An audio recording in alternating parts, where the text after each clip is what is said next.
Welcome, Terri. Welcome to episode 1 of whatever this may end up getting called. Thank you so much for having me, John. I feel very privileged to be number one, and I will do my best to rise to the challenge. Awesome. Now, we met each other back in Fairly Leadership Days. That was 2017? It was. Yeah. So give me a bit of an update. What's happened between finishing up with Fairly Leadership and sort of today? Yeah, well, as you know, I'm running a council campaign. So what's that, 7 years after Fairly Leadership? Wow. You could say I'm a bit of a slow burn with the leadership journey. But, I've always tried to get involved in the community because I work from home. So you don't want to sit at home looking at four walls and communing with your computer all day. So I've always sort of gotten involved in the sporting organisations, school organisations with my kids and things like that. But it wasn't until this year that I actually decided to put my hand up to try and get a seat at the council table. And that's been interesting. In what way? Look, mostly people are nice. Yes. That's the good part about it. No one's done anything terrible. No. And I think, all the candidates really have a sense of fair play. Yep. Nobody wants to get elected by doing the wrong thing. So, just some of the things that happen, and you do scratch your head a little bit and wonder how or why, but that is understandable. I mean, we like to say politics, isn't in local government, but politics and politicking is always sort of there in the background. Oh, I think it absolutely is. And it's interesting how people's personalities portray differently depending on what's on the line, as in politics is about winning. So, there is that element of, you have to present in a way that you think is going to win the election.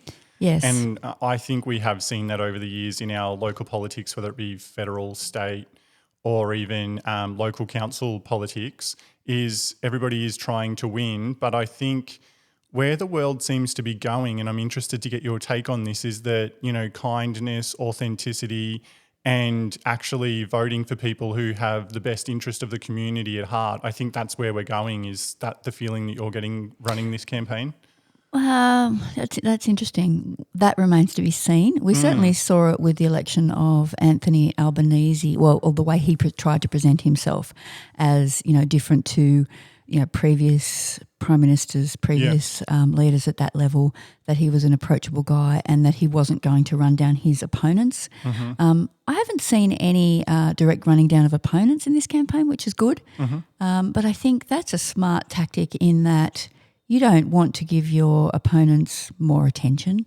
You want to talk about what you want to talk about, and I think that's a good strategy. And also, I don't think it reflects well on you if you're going to run down your opponents, really, because let's face it, we're all just putting our hands up, putting ourselves out there, and I think all candidates deserve a certain level of respect for that, because especially at local government, because we're not doing it for the money, that's for sure. No. And, at the end of the day, this is your personal brand. So your reputation is everything, and it's a small community. So if you behave badly in these things, that will follow you around forever. I really believe that. And I think it's really important that people, whether they're in business or in politicking, really understand that your reputation and your brand is everything. You'll remember, John, when we did Fairly, we were introduced to that concept of above the line and below the line behaviour. That is such a good guide for me. It is. And that was a little bit of an aha moment when we were told about that. It was Chris Cotter, wasn't it? She's a real leadership coach that taught us about that it's never okay to behave in certain ways. It's not justifiable in any forum to just act in underhand, dishonest ways and ways without integrity. It's just never justified. The ends does not justify the means if you behave like that. So I do use that as a bit of a North Star. It's like it's tempting sometimes. I just want to bash them. No, not like publicly literally. humiliate, I just want to just say X. Yeah. And that's because that's wrong and I don't agree. Yes. And then you just take a deep breath, and sometimes it's just a really good idea, sleep on it. Mm-hmm. And invariably the next day you don't feel as strongly, and you can put it in perspective, and it's like rise above it.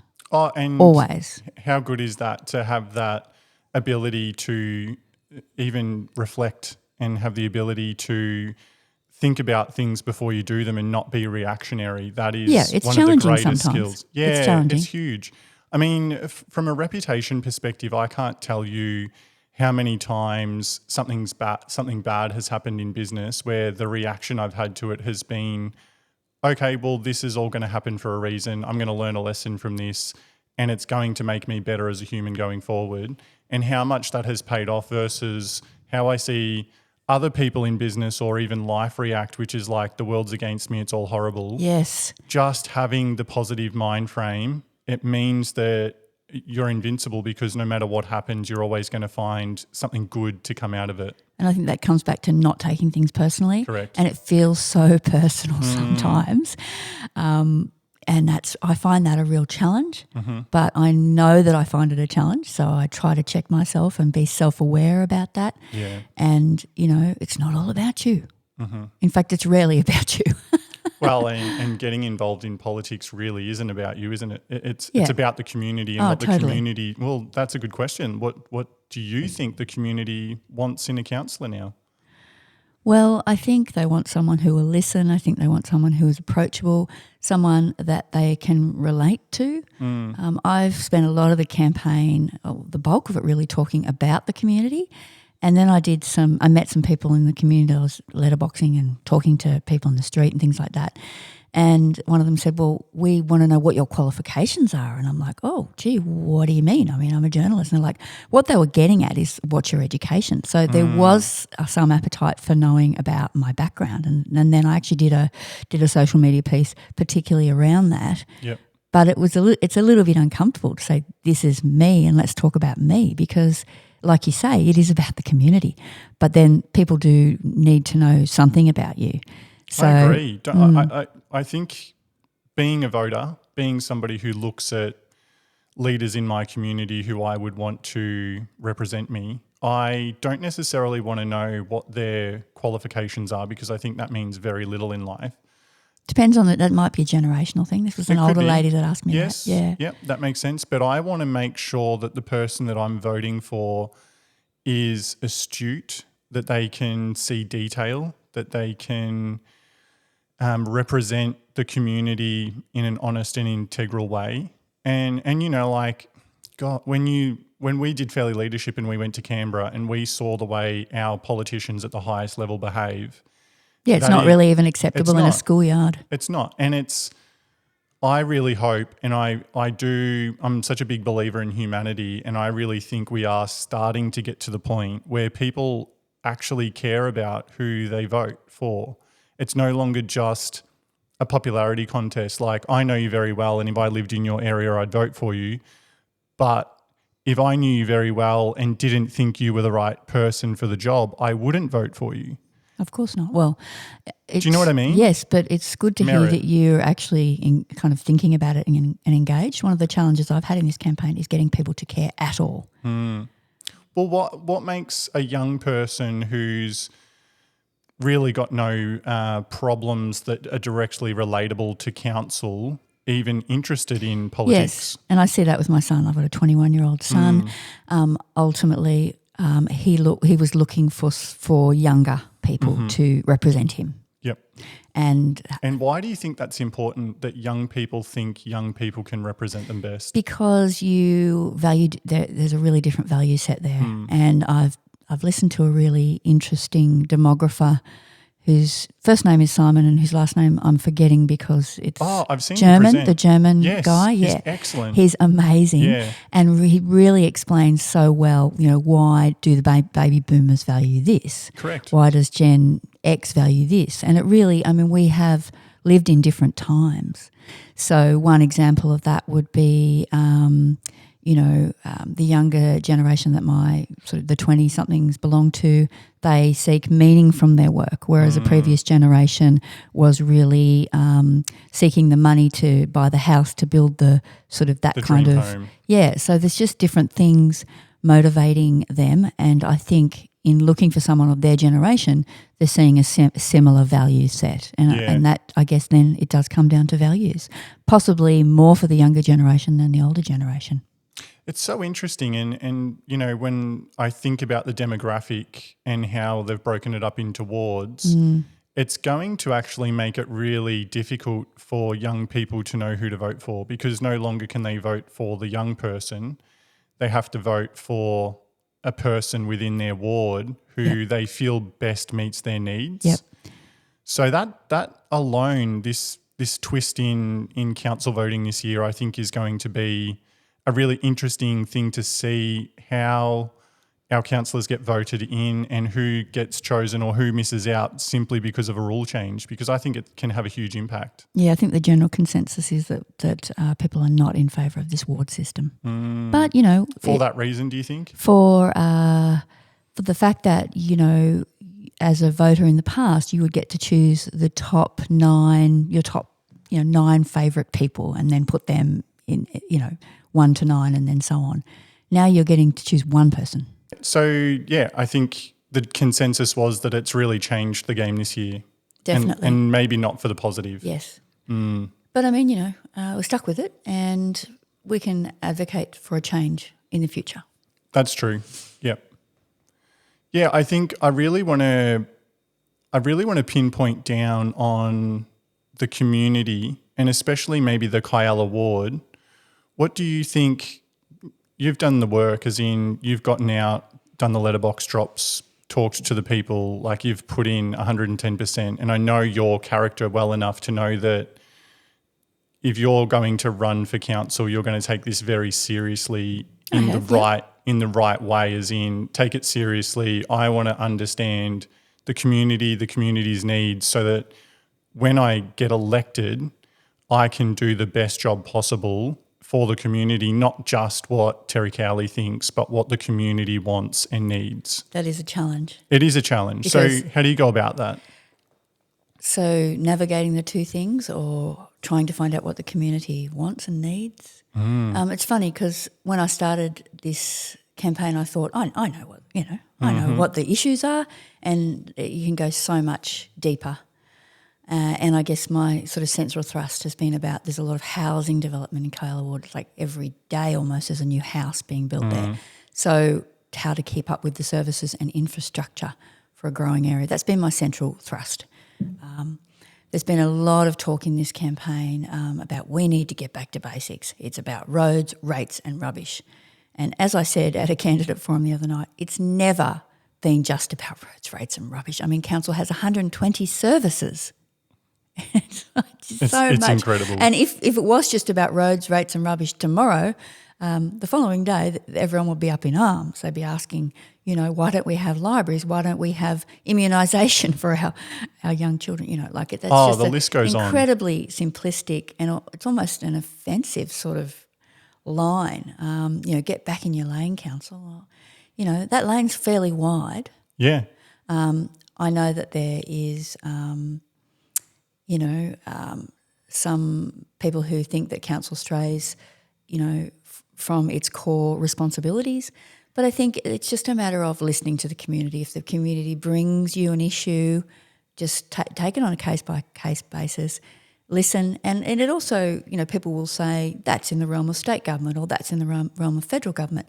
Well, that again then comes back to having effective MPs at those levels. And I'm not saying our MPs aren't effective individuals. That's a matter for debate. But they are both opposition MPs. So how much can they do at this point? Obviously that can change in future. Governments change, things change, MPs change. But if those people, aren't able to affect change at their levels, then why shouldn't people come to the level of government that is closest to them, which is local government? Oh, I think local government has in some ways the greatest impact. Being a small business operator and having come from farming, I can tell you more often than not, the thing that has had the biggest impact negatively or positively has been at a local government level. When you think about planning permits, approvals, all of those things, that is your local government.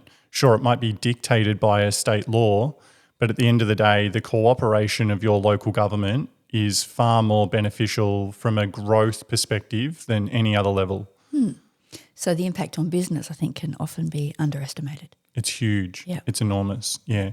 Now, having worked in council for 18 months and recently finished up there, one of the biggest things that I learnt from working at council is how little the community really understand about what council does and how much they look after.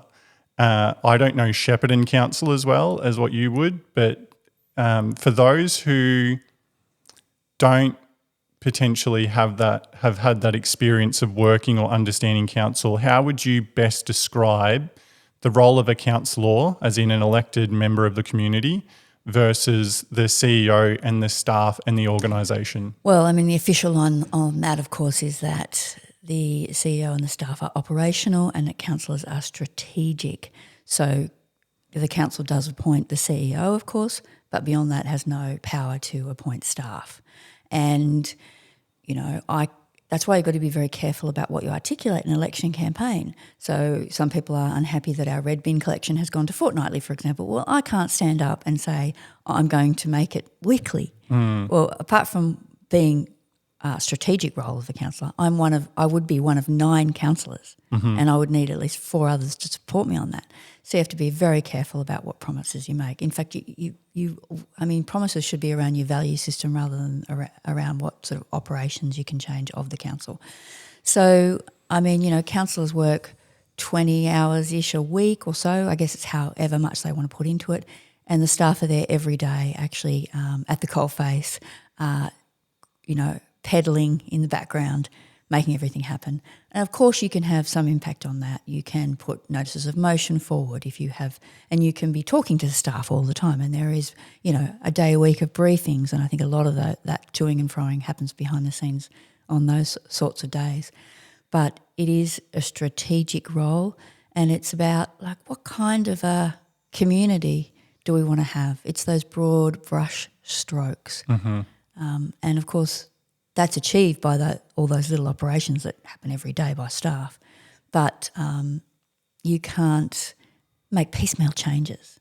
No. You have to have more of the vision, I guess. You're not operating.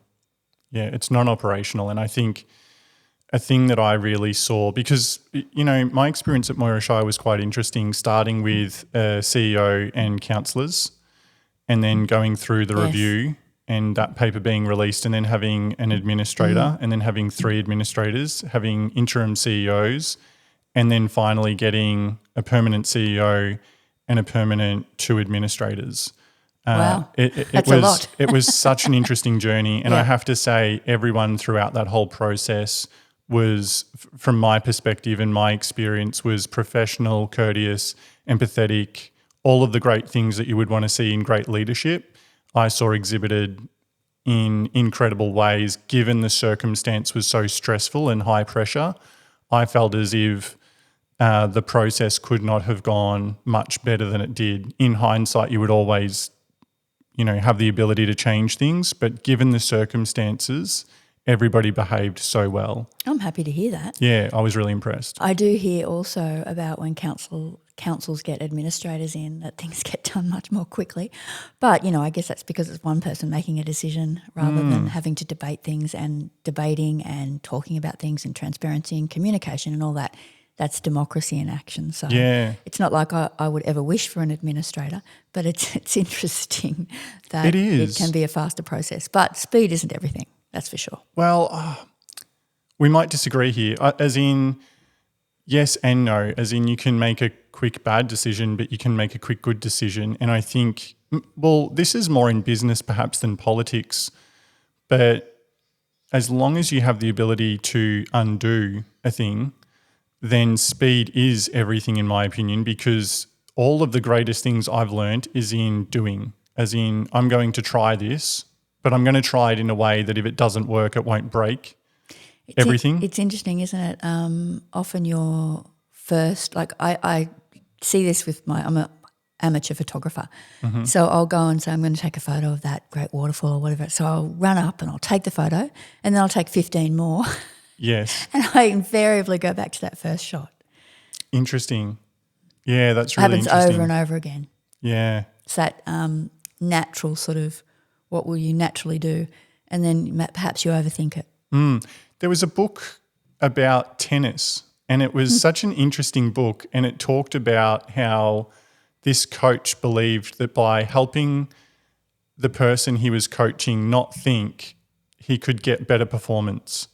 And it was all about setting the objective and trying to hit the objective without thinking versus doing like thinking about where your feet are, thinking about where you're looking, thinking about like forget all of the thinking. You've just got one objective. This is the objective. Naturally, your body will know what to do. If it's well trained. Correct. Yes. And now if we condition it towards those results, we can get the result. That's a critical part of it though, the training.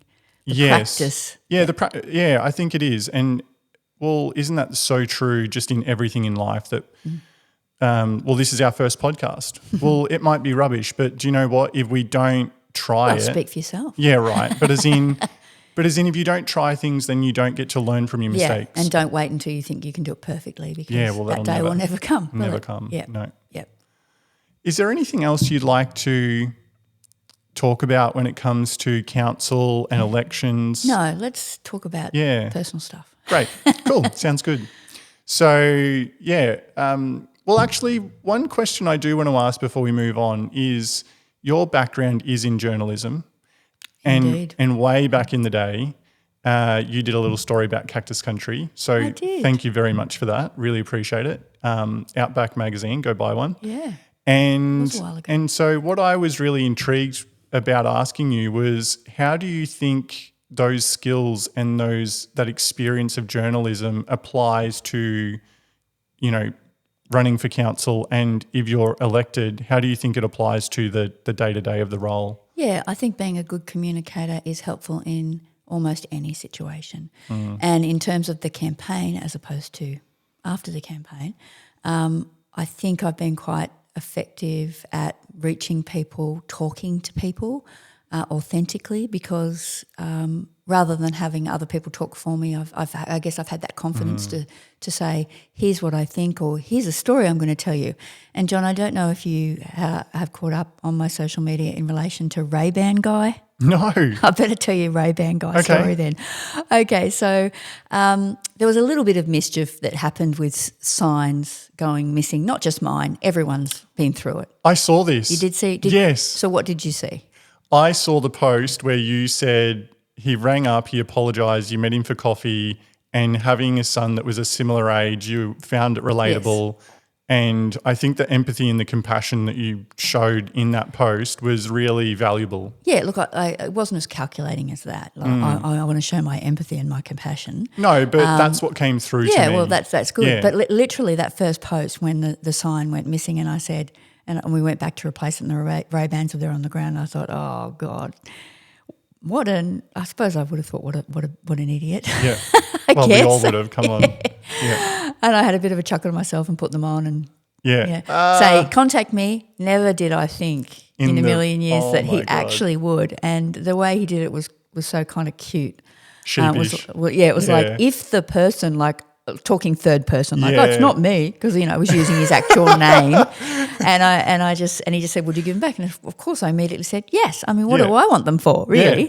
Yeah. And he was very nervous when he came to see me, and as you probably saw, bought me a coffee, and we chatted, and he asked me about myself, and I asked him about himself, but he actually never said he was going to vote for me. Oh, I didn't get that. Well, I didn't have the kind of the gall, I suppose, to say, and are you going to vote for me? Well, I just thought that was a bit full on, but I hope he does. But this is one of my biggest bugbears in life, whether it be sales, marketing, whatever. People think that if you do something nice for somebody that they owe you something. And that is not the world we live in. No, and I didn't mean that. No, but the fact that you didn't ask is actually, it would make me want to vote for you more. Well, he certainly doesn't owe me anything. I mean, it was just some silly thing, and we've all done silly things at different times in our life. Yeah. And I think, as I said in the post, alcohol was involved. No surprise there. Yeah, right. And he's 22, Yeah, come on. Yeah, come on. We all did. We were all that age. Lucky, probably when I was 22, there was no social media. I know. So. Oh, wow. But I guess why I raise Ray-Ban Man, as he shall from henceforth be known. Absolutely. Of course, I know his real name, but I would never reveal it. Ray-Ban Man. Yeah, Ray-Ban Man. It is just telling stories like how much appetite do people have for being told, vote for me, vote for me. I mean, apart from anything else, it's very self-serving and it's kind of boring after a while. Yeah. So I guess coming back to your original question, I've used those storytelling skills to make a connection. Mm-hmm. And I would hope that if I was elected, I would and I have given this a bit of thought, because local MPs have a budget for communicating with their electorate after they're elected. Of course, councillors don't, so it's all on you. If you get elected, how are you going to continue that conversation? How are you going to continue that involvement? And I would just keep going with what I'm doing, telling those stories, being real, talking to people, being available, and just trying to be visible and trying to listen and learn. Does that answer your question? It's so good. It absolutely does. And it's so good to hear that, because, you know, it's not just politics, but in all walks of life, people will put in all of their greatest effort to make the sale. And then once they've made the sale, i.e. got voted for, oh, great, now I'm in. All of those things are out the window because I've got the result. And unfortunately, it's a bit of a symptom of our adversarial political system, probably more so at state and federal. You see that it is so adversarial, and it's like, you know, it's with a two-party system, and you've just got to put down that other side, and and you've got to have an eye to getting re-elected all the time. Yep. In some ways, the idea of if I was elected, being a one-term councillor is kind of like appealing in a way. Yeah, get in, get work done. Blaze of glory, you know. Absolutely. Anyway, I that's definitely putting the cart before the horse. Yeah, it's a hypothetical, but I think it's good to think about what you would do if you got in, because at the end of the day, you know, regardless of whether you win or lose, you go into it with the idea of winning, and that's the winning mindset. But not at all costs. No. Oh, absolutely not. No, I couldn't agree more. I think people do have that mentality, and a lot of our politicians have that mentality, and I think that the light that it paints on Australia and us as a country is often – I'm often ashamed of the behaviour. The flip-flopping, the changing of leadership. Yeah. And nothing really is very different depending on who's in. That's right. Yeah, well, nothing really changes. It's sort of just and a lot of the time it's even internal, you know, in party fighting. Yes. It's absolute madness. It's definitely below the line. It is behaviour, definitely, John. Yeah. That's a question. Do you think that the politics in Australia will ever change? Do you think that will always be this way?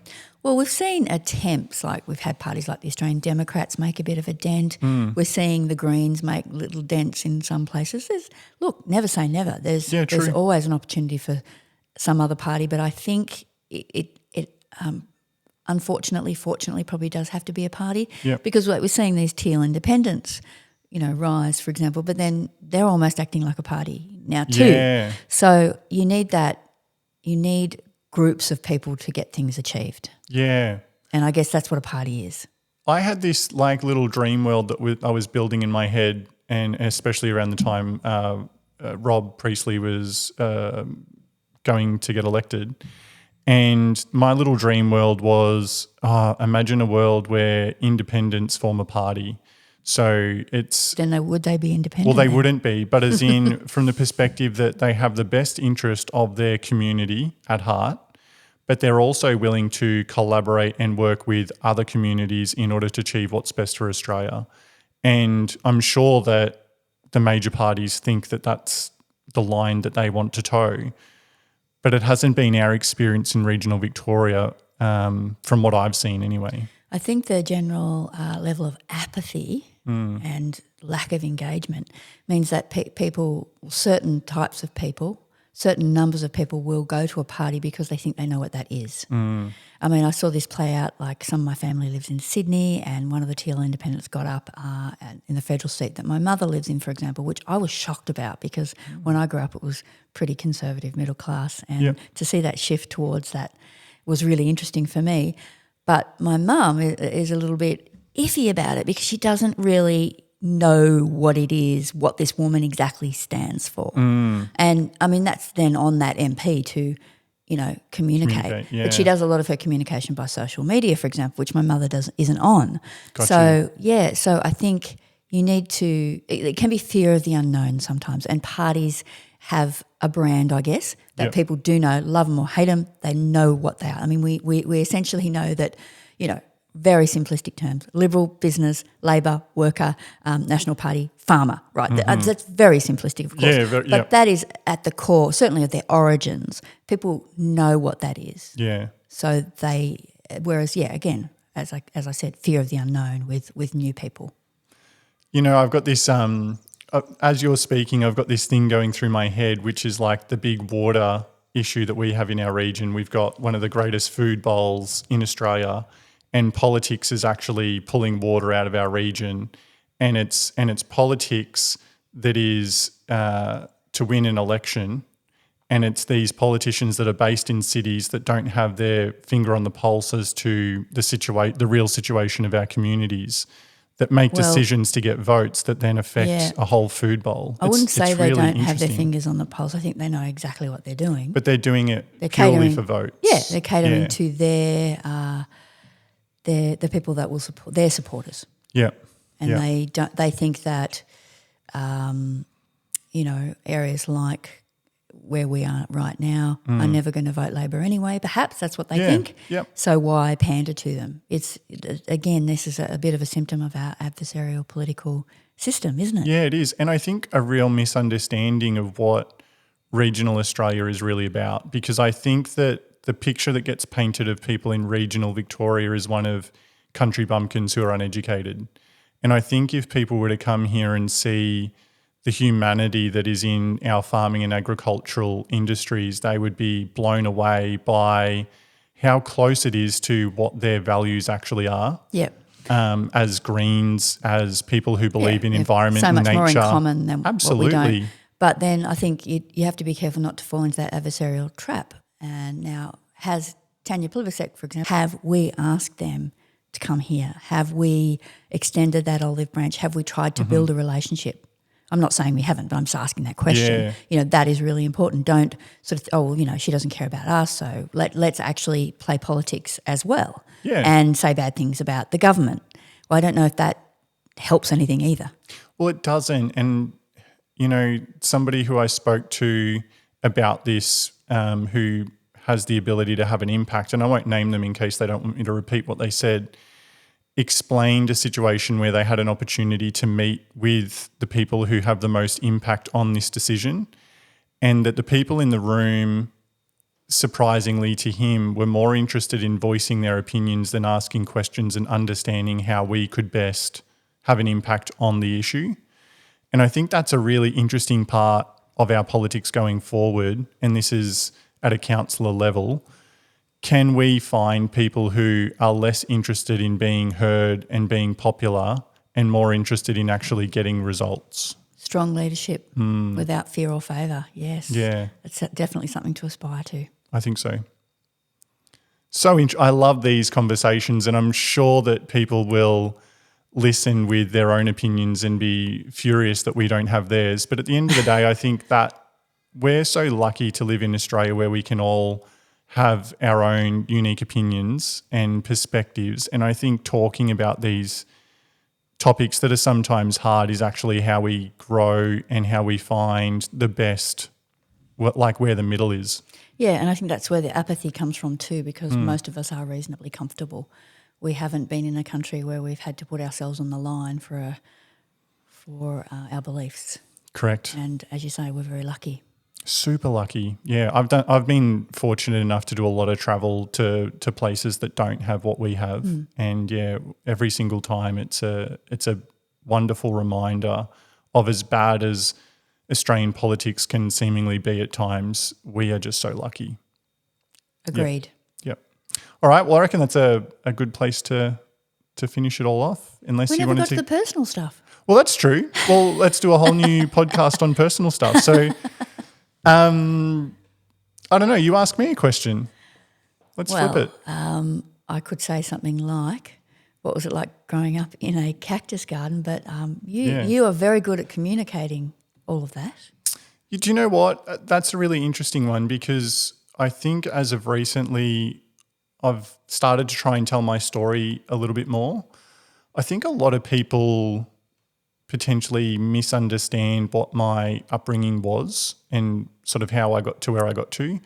And I'm trying to find the right balance of talking about growing up on a zucchini farm with backpackers and being bullied at school, and that bullying and that experience shaping who I am, and sort of like, in a sense, it drove me to the point of I want to be the best at all of these things so that I can show these people that they were wrong and that they should have been my friend and supported me back when I was a kid. And it's like now the motivation has completely changed because I no longer value their opinions and I no longer need their validation. So I think that's healthy. Massively healthy. Yeah, my whole life changed upon that realization. And actually, interestingly, I challenged a friend to meditate daily. So we've been meditating every morning. For how long? Well, it's a YouTube one. It's probably about 15, maybe 20 minutes. It's long enough that you go deep. And one of the things that really came up for me in my last meditation yesterday was this feeling of like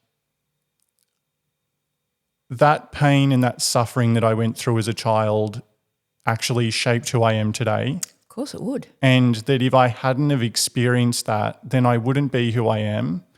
And this might sound a little bit self-promoting, but I'm actually so proud of who I've become. And so I think that's a really interesting sort of realization to come to in life. And I think the older you get and the more you think about your life, the more you are likely to find that. Because we're all going to face adversity in different Absolutely. forms, aren't we? None of us are just going to get out of this unscathed. That's right. Not that I would ever wish bullying on any child, No. but there's going to be things that we're going to have to overcome, and they do shape us. And there is some, when you climb that mountain and you come down the other side, there is that feeling of achievement, feeling of gotten through something, which is why it's good to push yourself out of your comfort zone. It's sometimes. almost like the hardest things that have happened to me in life have come with the greatest gifts. And, we did touch on this earlier, actually, that mindset of positivity. I think my nature is optimistic and positive. I think so many bad things have happened to me in life that I don't talk about, that if I talked about, people would go, wow, how are you still the optimist? How are you still getting up every day and thinking the world's great? I feel as though, even though that does require hard work, there is an element of I think I've been born with that nature somehow. So I feel very lucky that I won the genetic lottery that way. It's an overused term, but that sounds like a great definition of resilience. Yeah, I think resilience is huge. And I think I almost feel as though people who are born into situations that are very privileged have it harder in a lot of ways because they don't get to learn the lessons. I've seen that happen with like second generation wealth a lot. Yeah. So you'll have the first generation that came from working class and worked so hard to get where they are, and then all they wanted to do was give their children everything, and that the whole thing comes a cropper invariably in that second generation. Because, they haven't learnt those skills, they haven't had those experiences. It's a really tough one, actually. I think that's potentially one of the hardest things of parenting, right, is whatever your experience was as a child shapes the way that you are going to want to parent, and it's whether you're aware enough of what happened to you and how it shaped you versus reactionary, which is I'm going to do the exact opposite. And I think we've seen it so much throughout history, wealth being generated beyond our wildest imaginations, all being crumbled to the ground. It's very, that resilience piece is huge in our society now. Yeah, and then it's such a cliche that money doesn't make you happy, but actually it seems like too much money makes you really unhappy from what I've seen with a lot of people. Yeah, I'd agree with that. I read a study once, I think it was, these figures would have changed with inflation, but it was something like up until about earning about 120,000, probably be 150 now, I don't know. That your sort of happiness quotient as it went up would increase. And then there was a ceiling. Mm-hmm. After that point, it didn't make you any more happy at all. More money, more problems. What's the point? Yeah. Well, to do good in the world, maybe with philanthropy, that's the point. And it's different for everyone. Like, going back to that motivating factor for me when I was younger, that was bullying and how I wanted to prove the world wrong, versus now it very much being about, I love what I do, I'm passionate, I want to help people. So I chose to get into industries and businesses that allowed me to help people, because that really lights me up. Like the excitement and the joy I get from running a great marketing campaign and seeing a business's revenue grow and seeing the impact that has on their ability to live a better life or provide more for their family, it genuinely lights up something within my body that is very hard to explain. And I don't get that from many other things. Yeah. Rewarding. It's hugely rewarding. And you wish that everybody could find something like that, because it's very, like I see it in Dad. I see Dad is borderline obsessed with growing cacti. Not borderline, he is definitely obsessed.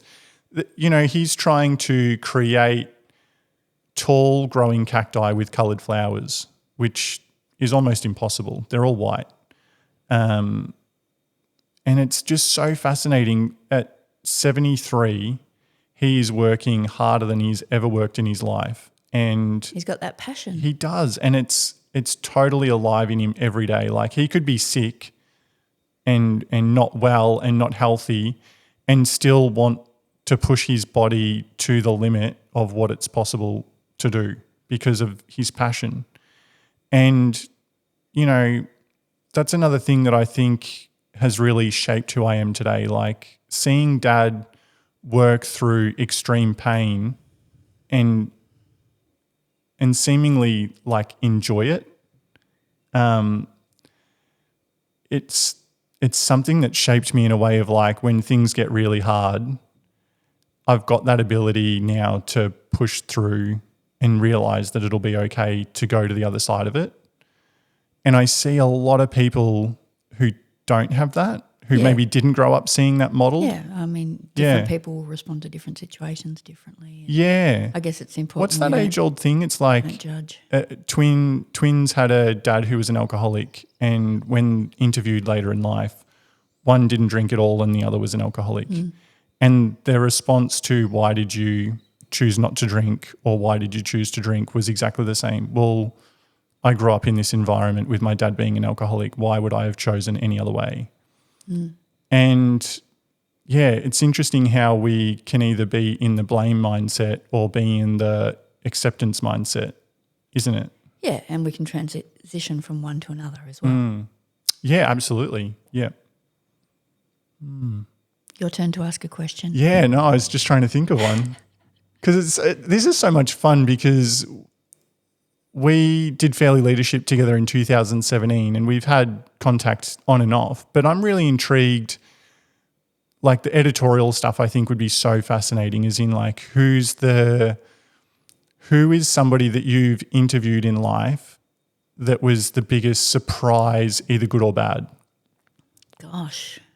Because you would have met some incredible, like seemingly the opportunity to meet idols, to meet celebrities, to meet people who... I mean, I'm not a celebrity reporter, that's for sure. But as in, Outback Magazine is not a little magazine. It is huge. We really steer clear of people who are in the limelight deliberately because they've got other media attention.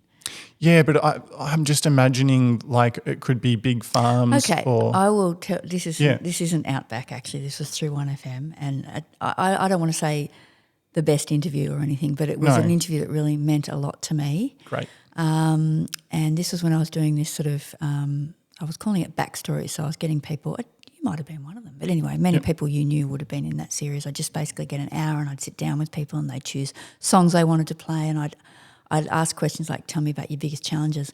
One lady who doesn't live in the GV anymore but lived here for many years and came back to the GV for this interview, her name's Anne Thompson, and she had 2 sons, and I think they had this disease called Sanfilippo syndrome, correct me if I'm wrong, and they both were born like 2 normal healthy boys. I think one died when he was 15 or so. One died when he was 13, because that's what happens with that syndrome. Wow. To talk to her about her life of raising those boys. And she was very well known in the area because the boys were distinctive, because they were, they basically start off fine and then they just go downhill and eventually die. Can you imagine? And she was this incredibly beautiful lady, and she's quite a positive lady, and she had repartnered by this stage. And how to define yourself? Like, am I a mother? No, I'm not a mother because both my boys died. Like, to have come through an experience like that, and the song she chose, every time I hear those songs, I think of her.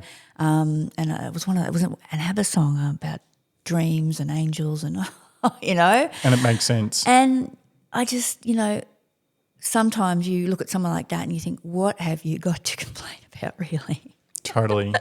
And get some perspective on life. And I'm not putting down anyone else's experience. No. You do you. But for me, I was just like, oh my God, here am I, worrying. Do you worry about a council election? Mm-hmm. This woman lost both of her sons when they were in their teens, and she knew that was coming for years. And, of course, her marriage crumbled along the way. Yep. Dad couldn't deal with it. Yep. He took off. Imagine how strong she would have had to be to see through their lives. The most interesting thing I took away from that was that she's seemingly content and happy. Yeah, I mean... And not happy in the sense of like you would hope that things would go differently, but as in that the lessons that she learnt from that. She survived. Yeah, as in it shaped who she is as a person so and her much. humanity. Absolutely.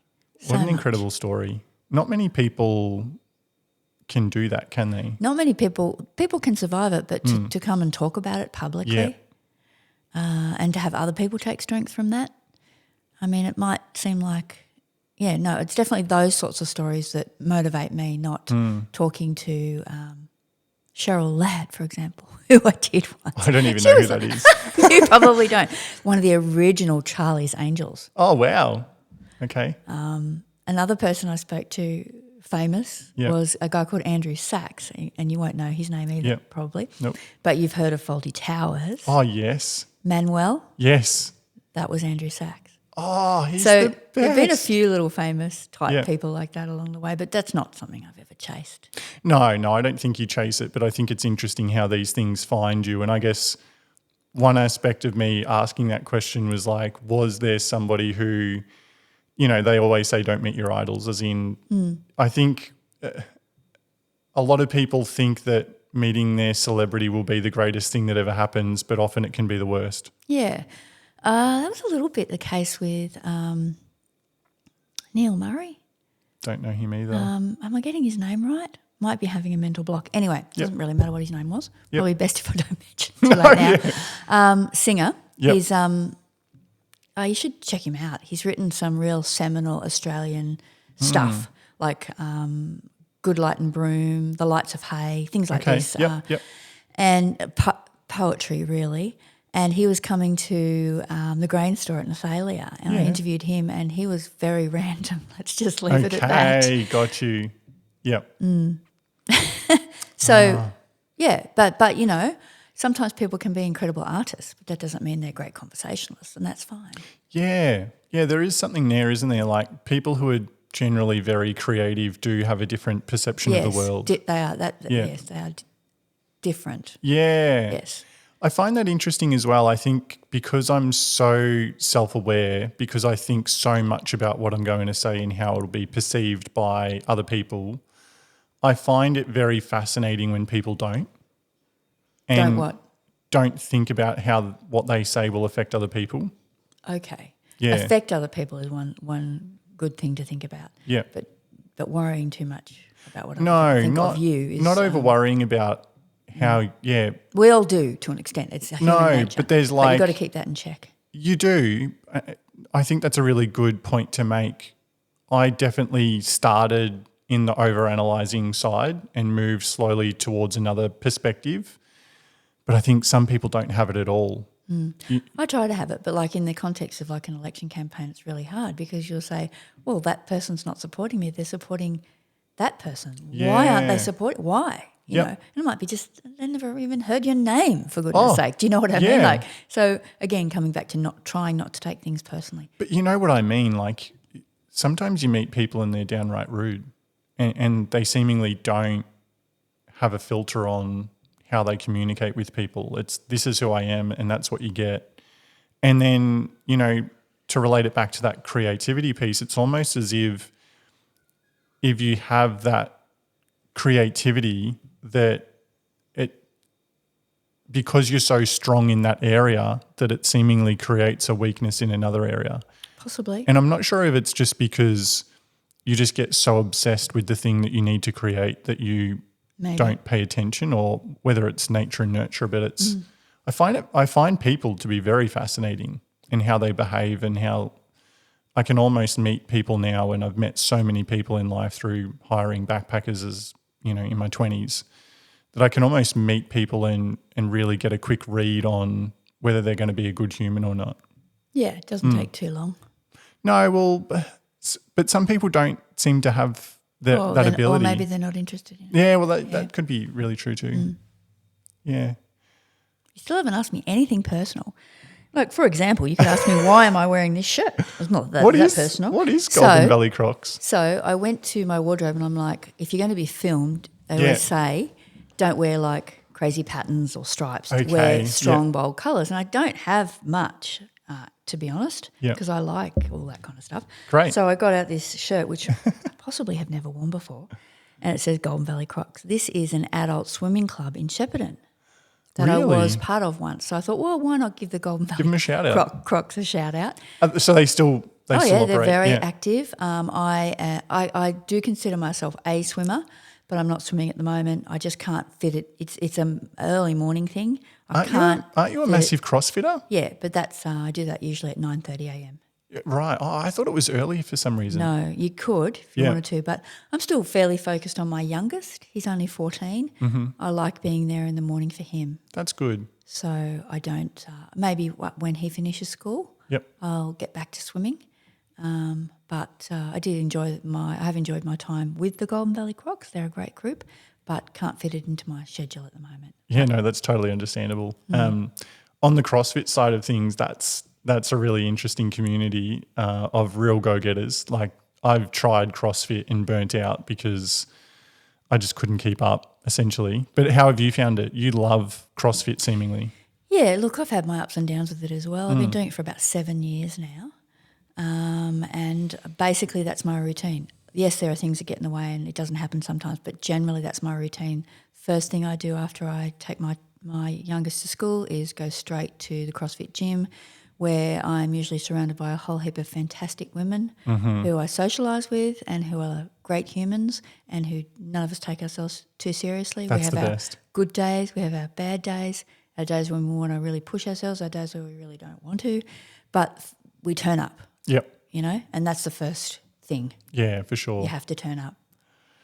That's hard. Like I've been eating more healthy, I've been working out more, but that consistency piece, that's the real trick. Yes, it is. And look, you know, I used to be really focused on, you know, weight and food. Now I'm just going focus on the activity. Sure. So I'm better at doing that. Yep. And you have to realise, you know, I'm not getting any younger. Even just to maintain your fitness is challenging. Yes. So I don't try to compare myself to myself all the time, but I just do what I can on the day.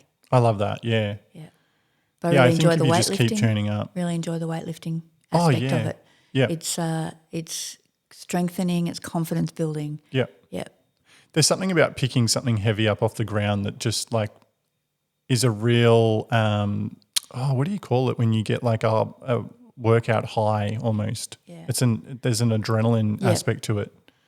And I mean, it really does, weightlifting more than anything, it causes that sort of whatever hormonal response. Endorphins. Yeah. But it also causes a hormonal response, which is probably the only way you can, unless you're going to take steroids, which I'm not, it's really the only way you can build your muscles. Yeah, right. And that is so important, you know, especially for older people. Yeah. Because we can, do I call myself an old person?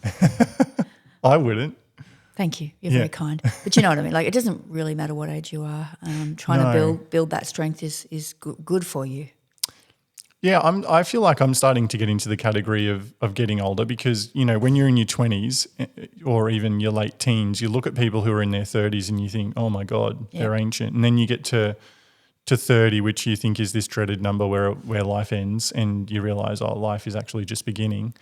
Being 36, I feel the best I've ever felt. And I'm like looking back at that 18-year-old version of myself and thinking, wow, what you could have learnt.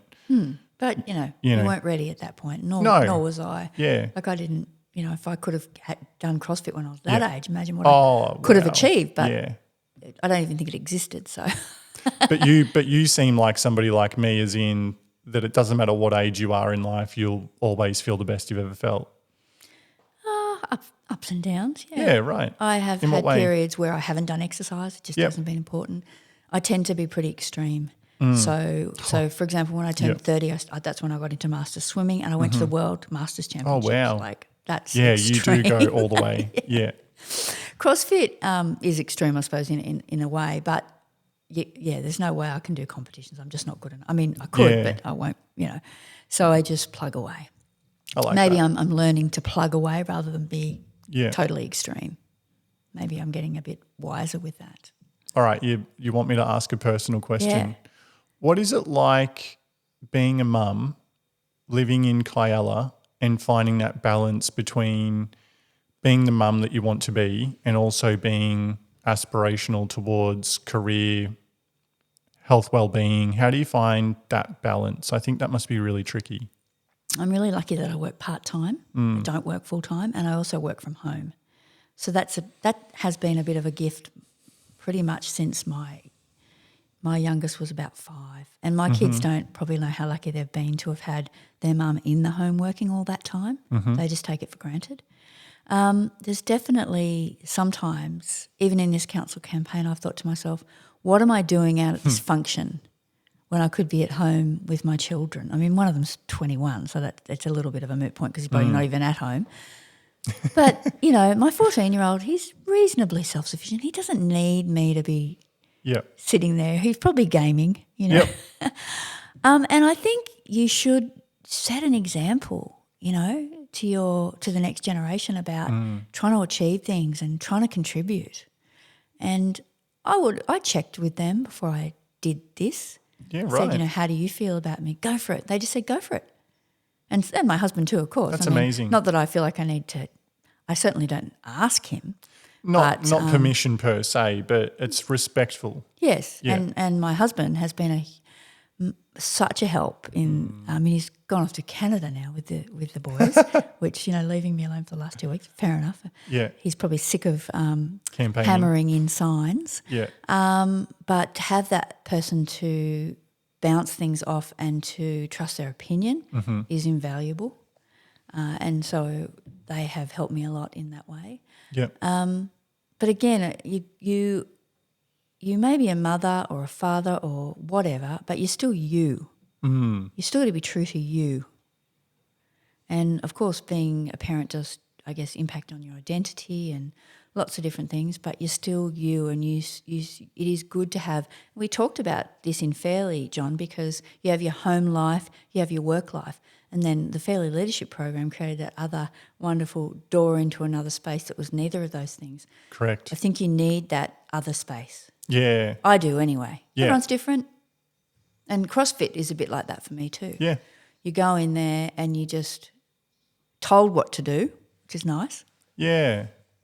It would be. This morning, run 400 metres, come in and do 12 kettlebells and then do 6 box jumps. Then you have a little rest and you're going to do it again. Yeah. And again and again. Okay. And then when you finish that, we're going to do leg raises and, and I so get it. on. Yeah.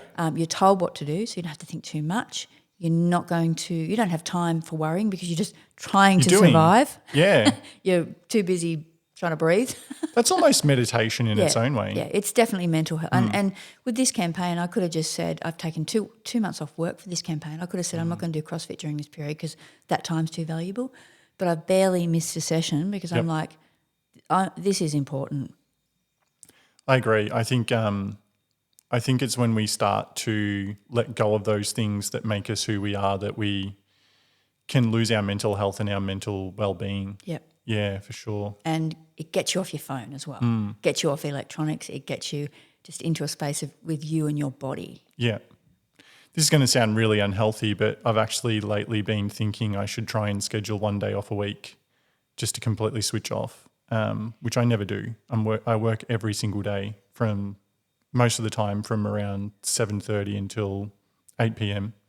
You definitely need to do that. And lately I've been starting to think like maybe that's not 100% healthy. You know, and like to give it a bit of context, as in like I have built a work environment and a lifestyle where I get social and work together. So I'm very lucky that way. all the same. Here's just an idea for you. Yeah. I do a lot of driving to Sydney, which is 9 hours for my job, because that's where the office is. I go there 1 week in 8 usually. Haven't been lately, but Yeah. I'll be on the road mostly on my own for all that time. I find a lot of ideas just absolutely. pop into my head when I am driving. Yeah. So if you are continually working, you need to create that space for that kind of free thinking. I get that. I get that a lot. I build it in. But that into my might life. happen even more if you can step away. So there may be actually a productivity advantage in having a day off. I could not agree more. I think that reps can't be underestimated, as in Kobe Bryant said it best, as in he's getting 4 or 5 workouts a day in, meanwhile his competition's getting 1 or 2, and he said over a 6-year period you cannot compare it, the difference in the skill level and his ability to hit game-winning shots. It's not even close. Nobody was ever going to catch him in the end. Yeah, but then you can overdo it too. Yeah, well, he didn't, as in he was arguably one of the best, and it was because he was willing to make the sacrifice of putting the work in. Well, he might have been. I don't know much about NBA basketball. That's what he is. Well, he died in a helicopter accident. Yeah, I remember that. Yeah, that was actually the first time I heard of him. Even though I've got 2 basketball mad kids, but I don't. Yeah. No. It's again, how do you define a success? Yeah, that's right. Yeah. Maybe his home life. I'm not commenting on him, but maybe his home life was a shambles. Maybe he doesn't have a good relationship with his parents. Who knows? Yeah, it's about. You never know. You never know. But I think that, like, I'm so passionate about the things that I do that it almost like I want to do the things that I'm doing. As in, if I couldn't do the things that I'm doing, then I would get frustrated at not being able to do them. Yeah, but recharging, you need to recharge as well. Yeah. To be the best that you can be. No, I look, we're on the same page there. I definitely agree with that. And we all do. I know I need to find more balance, but it is interesting how... You don't feel like you're working. No. Yeah. And I'm a bit like that too, in that, my computer's just there at home. Yeah. I can jump on at any time. Yep. But I do quite like closing that computer too. Yeah. It's a laptop, by the way. Close the lid and it's over. Yeah. Yeah. I do quite like doing that and going and watching Netflix. That's how I zone out as well. But some people would consider what we're doing right now to be work, but I don't. This is fun. Oh, no, John, you are such hard work. Yeah, I know, right? No, of course not. But do you know what I mean, though? Yeah. And floats your boat. Yeah, but it's not like everything I do in a day feels like work. By the time I mow the lawns and it's still taking stuff from you. It's still requiring your energy, your mental energy, your actual, Yeah. Actually, there's a book that's very close by to me, and it's Meditations by Marcus Aurelius, and I don't know whether you know of Marcus Aurelius at all. But I've studied philosophy once upon a time. There you go. Well, I got right into it to the point where I was going to sleep listening to the audiobook every night, and I feel as though over a period of months, it really started to rewire how I thought about problems. I stopped seeing problems and hard work as problems and hard work and started seeing them as opportunities and good things. Yeah. And I can't tell you how often now I catch myself starting to think negatively about a situation and immediately flip it into a positive. Yeah. Moving these sprinklers is hard work. That's like you're getting paid to exercise. You're stressed. That's an opportunity to learn how to cope with stress better. All of these things, it's interesting that though. Like I've reframed so many things in my life. But you need energy to do that. Yeah, true. Well, then I must have enough energy, because otherwise, how could I keep doing it? Yeah, just so long as you make sure, just so long as Yeah. you look after yourself. Yeah, true. Yeah, and fuel yourself Yeah, appropriately and yeah. get the sleep you need. I'm very healthy. Yeah. Yeah, that's an interesting one. Do you wear any wearables? Do you track any of your health metrics? No, really just steps. Yeah. Just move that a little bit closer, maybe. There we Just go. just an Apple Watch. Yeah, really, that's all. yeah. I was really enjoying last week when I was doing a lot of letterboxing. One day I walked 29 kilometres. Whoa. Yep. I didn't even know Kialla was that big. No, it's not, but and I would have thought that was impossible. Yeah. And that was just one day around Kialla Lakes. It's because, you go down, we're going to do this street, and then there's that court off that, and then that court off that, and that court off that. And it all adds up. Well, it did. It didn't lie. And that was just one day. The following day, I think I did about 20. Wow. Yeah, I had to get these letters out. Plus CrossFit. Yeah, and I did, one of those days I did CrossFit as well. Wow.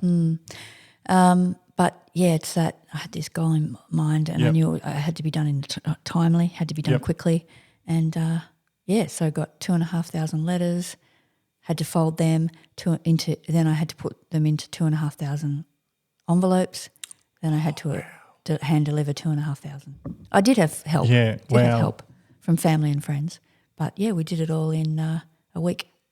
Don't you think letterboxing with the world of social media has become so underrated?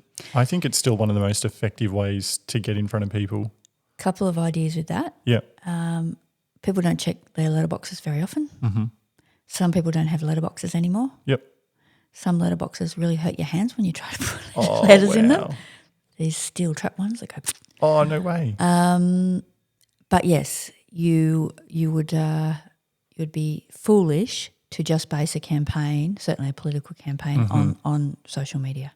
You have to do that, of course, but there's a whole generation of people who won't see it. Yep. And also social media being the way it is with algorithms, you just can't assume that it's getting to who you want it to get to.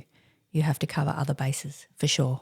Have you tried running any ads just out of interest? Facebook ads. Yeah. Yes. Yes, and that's really boosted the viewing of videos for sure. But yeah, I found that the targeting tools are a little bit blunt, especially when you're trying to get down to such a small area. Yeah. But yes, it's definitely helped. Yeah, Definitely interesting. helped. I've been testing TikTok ads for Cactus Country, and wow, I'm so impressed with what it can do. Yeah, well, for a business like yours, it would have broad appeal. I'm not sure how that would work quite so well for targeting a small geographic area in Greater Shepparton. It would definitely be tricky. I'm on TikTok, Yeah. but I haven't done TikTok ads, and Yeah. I'm not sure how effective it's been at all for me. But Yep. anyway, I'm there. Well, you just never know. Like, it's as in 100 views could be 10 voters. Yeah, As in you or don't could know. be none. No, as in like, Yeah, you got to try things. well, you've got to try things, but if you're consistently putting messaging out about what you believe in, then over time that will have an impact. Yeah, and I think that has happened with me because I started early. I started like in June, July. Yeah. So I think I had a little bit of a base, social media base to work with. I think that some of the other people might have struggled with that because they did a really late, hard campaign. Yeah, that's interesting, isn't it? Like you would assume for the most part people would know whether they're going to elect themselves or not. Most people didn't do any social media until they nominated, which was mid-September. Whoa. Yeah, I mean, I remember talking to you ages ago. Yeah. Yeah, and you But were onto just it. two different approaches. And also I'm not an incumbent, so I wasn't doing that. Yeah, you had the time. Is that what you're trying to say? Or? The incumbents would have continued to post on their social media as a councillor. Yeah, true. Yep. Whereas I didn't have that, so I had to. It's not guaranteed though. As in, if you're already in, it's not guaranteed you'll get back in. No, it's nothing. really Nothing is ever guaranteed. Yeah, it's a topsy-turvy world. Yeah. Yeah, it's really. Yeah, just got to do your best. Yeah. Oh, absolutely. And Yeah. it's down to the voter, Yeah. and a lot of them don't care. So when's voting and how do people vote? Postal. Yeah. So have you not received your ballot pack? Don't tell me I don't know. Don't tell me you're not on the electoral roll. God, I don't know.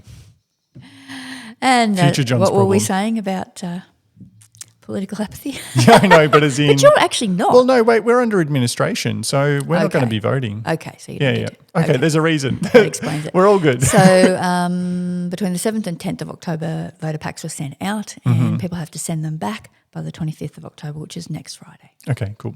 Yep. That's that. And when will we find out who was elected? I think they got like a deadline or something like the 15th of November. But that's the latest. Yeah. That's the latest it will be. It'll all depend on How long it takes. Yeah, how quickly people have been sending them in, Yep. and you know. What's been the most creative thing you think you've done during the campaign? Probably Ray-Ban Man. Yes. Well, it got to me.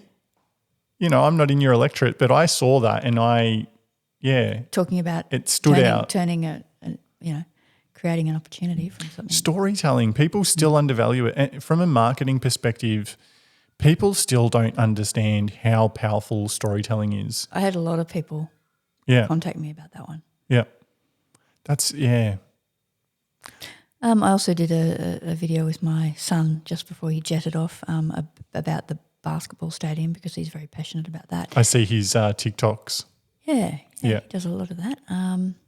Does a lot on rugby league as well. I don't know. Ah, interesting. Anyway, I think it was talking about the basketball stadium, but it was also talking about, family, my family. Yeah. So I was unsure about whether or not to bring my family into my campaign, and my husband can't officially because of his role. job. And my younger son just does not like to be in the limelight and was worried about school friends. That's fair. Saying things. So I said, I have to respect that. Yep. But Jay was able to stand up for me, and I'm very proud of him.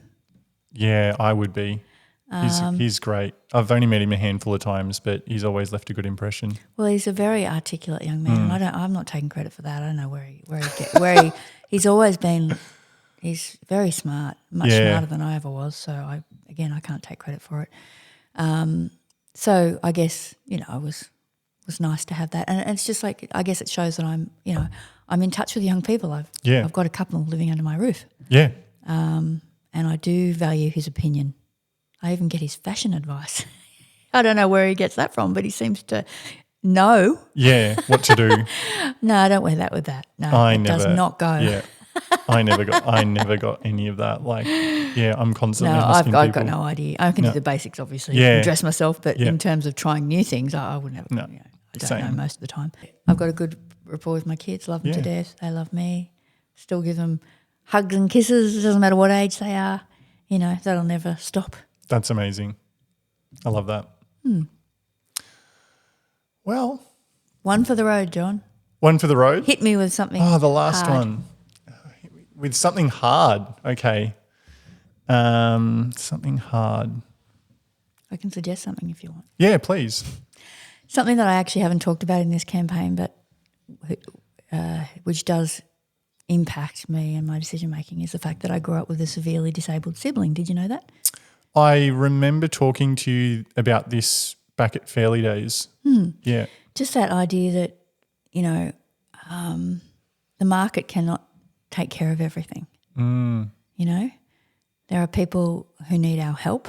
Yes. And sometimes the predicament they're in may even be of their own making, but they still need our help. Mm-hmm. And I really want to be guided by those people in my decision making. Yeah, I mean, business is important. The top end of town's important too. But yeah, just that idea of what can we do to make our community better for those people that do need our help. What can we do? Well, remembering them in every decision we make for a start. Where there are organisations set up to assist, whether it's someone with a disability, whether it's someone with an illness, whether it's just elderly, whether it's just someone who has got no supports, has been brought up with no financial support, no emotional support. Where was I going to with this? Those organisations that are set up, support them, make it easier for them to be in our community, give them grants, help them, maybe gift them land if they're going to build social housing or whatever the case may be. Yeah. Yeah. And do you see council having a big impact on that versus state and national? Well, obviously state and federal is where the big bucks are. But we can always I do believe about, the squeaky wheel. If we keep plugging away at advocating, Yep. and if we can get our ducks in a row and actually sing from the same song sheet Yep. over and over again, I think that does cut through to a degree. I think so too. And I think the fact that you've even raised it today just shows that is something that you're passionate about and that you care about and something that you're going to bring into the role. It's just part of my DNA. Yeah, it would be. My brother's 21 months younger than me, so I don't ever remember a time when he wasn't a part of my life. Yeah. So it's just, Well, our experiences shape us, don't they? And of course that's going to be important to you, but I think the beauty of that is that you can now bring that level of awareness to other people who haven't had your experience. Yeah, and some people are scared of that. Like, really? I had one lady ring me up and say, look, she didn't know anything about my background. She said, look, I've just moved to the area. I've got a 12-year-old autistic son and this, that and the other. And I just said, look, this has been my experience. I said, I can't fix everything for you. And she was just like so pleased that someone had lived experience of it. She said, I went to another candidate and he just looked frightened by my questions. Wow. And there can be fear around difference. That's interesting. Of course there's fear around difference in our community. Yeah. But it's just always just been so normal. Yep. Actually. Yeah. Disability has always just been normal to me. Yep. Yeah, I can definitely relate to that. And you made a really good point about how there's such a big focus on business and business growth and economics being such a big driver. And it has to be there, I get it. Yeah. But there's room for both. there has to be. Yeah. Are we here for all of our community members? Or are we just here for the capable ones? Who can help themselves probably a lot better. Yeah, for sure. So I just think we've got to remember those that need our help. Yeah, I'm really glad you raised that because, Shepparton was recently named as one of the most entrepreneurial regional city or just city in general. Something I can't like that, remember. yeah. And it makes you think like if that's the mentality of the community, then do you lose sight of other things that are of importance or do they go hand in hand? I find that interesting. Yeah, look, it's just if you're going to be a community leader, you can help keep that on the agenda, I think. Yeah. And I'm not talking about big bucks towards or anything. It's just empathy, understanding, leadership, just keeping that in your mind with your decision making. Talking about those that need our help or our support or our acknowledgement, I would definitely include the Indigenous members of our community in that, and it just really saddens me that some people have actually made that part of their election plank, that we're not going to acknowledge, the Indigenous traditional owners of our land, things like that. I just think that is incredibly sad. And wow, what? Yeah. Yeah. That really hurts me. Yeah. And, with what the Indigenous community's been through with the no vote, with our last council changing their mind about whether or not they're going to fund Australia Day activities and all. Look, it's complex. It is. But again, I come back to it's not what's best for me, really, because I'm a white Australian. Yeah. I can't help that. No. But I'm not thinking about that. I'm trying to think about the wider implications. And again, those most marginal of our community, they're the ones we probably need to think about first, not last. Yeah, and it just really saddens me that we have anybody in our community who would ever feel, and maybe this comes from being bullied, but it just makes me it hurts my feelings to see other people not be totally accepted into our society and communities. And whatever your political ideologies are, I just don't understand why there needs to ever be any segregation or separation. I just feel as though we need to get past that bit now. of a generational response. Yeah. And I think that sort of thinking will die off. I think it will, and I think it is. I really do believe that as a society, we're really starting to move in the right direction. I hope you're right. Yeah, I believe in humanity. I think overall it's good. Yeah. Probably a positive note to end on. It probably is. Thank you so much for coming and being my first podcast guest.